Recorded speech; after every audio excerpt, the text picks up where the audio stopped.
শ্রী শিবায় নবস্তুভ্যাম, Radhe Radhe, good morning সবাইকে। তো Ankana lifestyle blog চ্যানেলে সবাইকে স্বাগত জানিয়ে আজকে নতুন একটা ব্লগ ভিডিও তোমাদের সামনে নিয়ে চলে এসেছি। তো তোমরা সবাই কেমন আছো? আশা করছি ভালোই আছো, সুস্থ আছো। তো আমিও বেশ ভালো আছি। সকাল 10টা থেকে কিন্তু আমি ব্লগটা শুরু করছি। তো এখন স্নান টান করে চলে এসেছি। তো স্নান টান করে আসার পরে মানে সবাই ছেলেরা স্কুল আর বড় অফিস চলে যাওয়ার পরে তারপরে কিন্তু আমি ব্লগটা আজকে শুরু করেছি। তো এখন স্নান টান করে চলে এসেছি আর সকালের যা বাসি কাজ সমস্ত কিছু কিন্তু কমপ্লিট হয়ে গেছে। আর মানে আর যা যা মানে মোটামুটি টুকটাক কাজ এই সমস্ত হয়ে গেছে। তো এখন স্নান করে এসে চুলটা চিরুনি করে নিয়ে আর এখন এই যে একটুখানি ক্রিম লাগিয়ে নিচ্ছি। তো যেহেতু এখনও ঠান্ডার বেশ আমেজ আছে, তো স্কিন বেশ টান টান হয়ে যায়, আর তো তার জন্য একটুখানি ক্রিম লাগিয়ে নিচ্ছি। আর এই যে বিবাহিত মেয়েদের তো সিঁদুর পরা, তো যাই হোক সিঁদুরও পরে নিচ্ছি। তো তুমি যার জন্য যত কিছুই করো না কেন, যে তোমার বদনাম করার সে ঠিক বদনাম করবে। আর কারোর জন্য হয়তো তুমি কিছু করোই নি, তো যে তোমার গুণগান গাওয়ার সে ঠিক গুণ গাইবেই। তো যে যার এটা শিক্ষারই মানে বিষয় বলে আমার মনে হয়। তো যাই হোক, এখন আমি এই যে রেডি হয়ে এখন চলে এসেছি ঠাকুর পুজো করতে। তো সকালের ঠাকুর পুজোটা মানে একটু লেট হয়ে গেছিলো, তো তার জন্য ব্যাস ঠাকুর পুজো করে নিয়েছি। তো ঠাকুর পুজো করে নেওয়ার পর এই যে বেশ ঠান্ডা ঠান্ডা আছে তো একটুখানি, তো তার জন্য কিন্তু এই সোয়েটারটা হালকা রকমের সোয়েটারটা একটুখানি পরে নিয়েছি, যাতে একটু ঠান্ডাটা যাতে কম লাগে সেই জন্যে। তো আর এখন এই যে সমস্ত কম্বল টম্বলগুলো ভাঁজ করে নিচ্ছি, তো বিছানাটা গুছিয়ে নিচ্ছি। তো সকালে তো আর হয় না যে বিছানো গোছানো আর বাচ্চাদের স্কুলে পাঠানো, খুবই ব্যস্ত থাকি তো হয় না। তো তার জন্য কিন্তু পরের দিকেই কিন্তু করছি, বিছানাগুলো গুছাচ্ছি। তো বিছানাগুলো এখন গুছিয়ে নিচ্ছি তো সুন্দর করে। তো প্রথমে কম্বলগুলো মানে ফোল্ড করে রেখে দিই। আর যেহেতু রাত্রেবেলাতে পুরো মানে বেডশিটটা যেহেতু তুলেই ঝেড়ে শুয়েছিলাম, তো এটা অবশ্যই বাচ্চাদের বেডরুম, তো তার জন্যে তো রাত্রেবেলাতেই কিন্তু বেডশিটটা তুলে ঝেড়ে তারপরেই কিন্তু ঘুম পাড়িয়েছিলাম। তো তার জন্যে ওই ঝাড়ুটা দিয়ে কিন্তু ঝেড়ে নিলাম। যে তারপরে সমস্ত কিছু গুছিয়ে টুছিয়ে রেখে দিলাম। আর তারপরে এই যে এখন জামা কাপড় নিয়ে বসে গেছি ফোল্ড করার জন্য। তো জামা কাপড়গুলো সুন্দর করে ফোল্ড করে নিচ্ছি। তো আগের দিনের মানে তুলে রেখে দিয়েছিলাম, তো আর ফোল্ড আর করা হয়নি, আর এখন করে নিচ্ছি এক হাতেই করে নিচ্ছি। না হলে কি হয় জানো তো, রেখে দিলে না মানে ওই একটা দুটো করে থাকতে থাকতে পুরো জমে যায়, আর মানে করার আলসি বলো আর করতে ইচ্ছে করে না বলো, যাই হোক, বা টাইম পাওয়া যায় না। তো যাই হোক মোটামুটি, তো তার জন্য কিন্তু একটুখানি লেট হবে। তো হাতে 10-15 মিনিট লাগবে।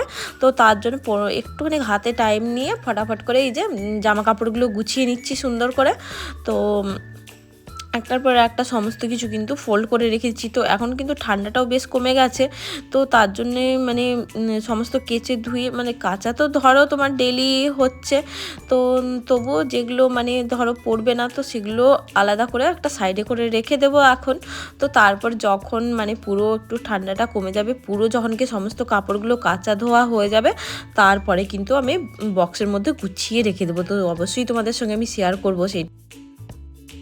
আর এখন এই যে সমস্ত কিছু গুছিয়ে টুছিয়ে বেশ খানিকক্ষণ একটুখানি রেস্ট করেছি। তো রেস্ট করার পরে তারপরে এই যে চলে এসেছি এখন রান্না করতে রান্নাঘরে।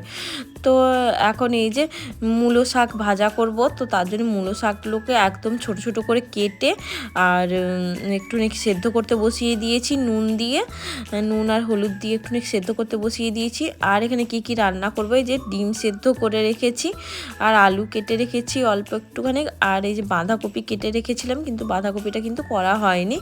আর এখানে এই যে মশলা গুছিয়ে রেখেছি, বাঁধাকপিটা করা হয়নি কারণ মানে টাইম কুলোতো না সেই জন্যে। আর বাঁধাকপিটা একটু টাইম নিয়ে না করলে ভালো লাগে না।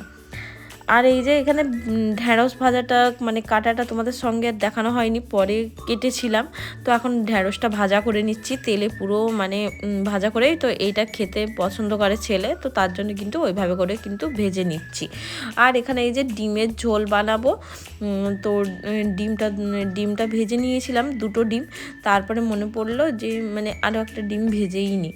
তো তারপরে মোট 3টে ডিম ভাজলাম। তো এই আলুর মধ্যেই কিন্তু ডিমটা দিয়ে ভাজা করে নিলাম। আর এই যে আদা পেঁয়াজ রসুন পেস্ট বানিয়ে আর ওই যে মশলাটা কষিয়ে নিচ্ছি। তো এখন এটা ডিমের ঝোল বানাবো।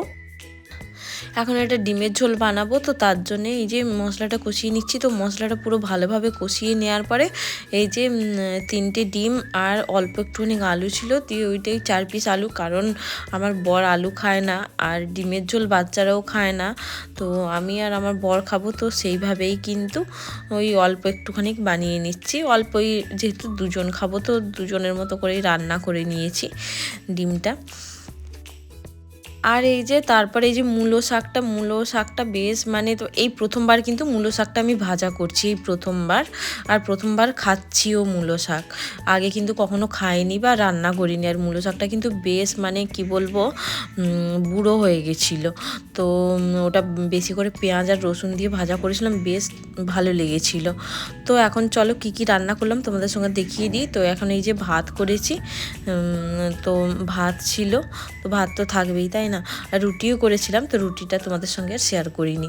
আর এই যে মূলো শাক ভাজা আর ওই ভেন্ডি ভাজাটা, তো ভেন্ডি ভাজাটা যদিও আমরা খাইনি, ওটা ছেলের জন্যে ছিল। তো আর ডিমের ঝোল ছিল, আর বাচ্চাদের জন্য ডিম সেদ্ধ ছিল, ওদের ডিম সেদ্ধটাই পছন্দ করে, তো সেই জন্য ডিম সেদ্ধটাই ছিল। আর এখানে এই যে পাঁপড় ভাজা ছিল। তো এই ছিল আজকে দুপুরের রান্না। তো বন্ধুরা, আজকের ভিডিওটা তোমাদের কেমন লাগলো কমেন্ট করে জানাতে ভুলো না কিন্তু। তো চলো আজকের মতো আসি, টাটা।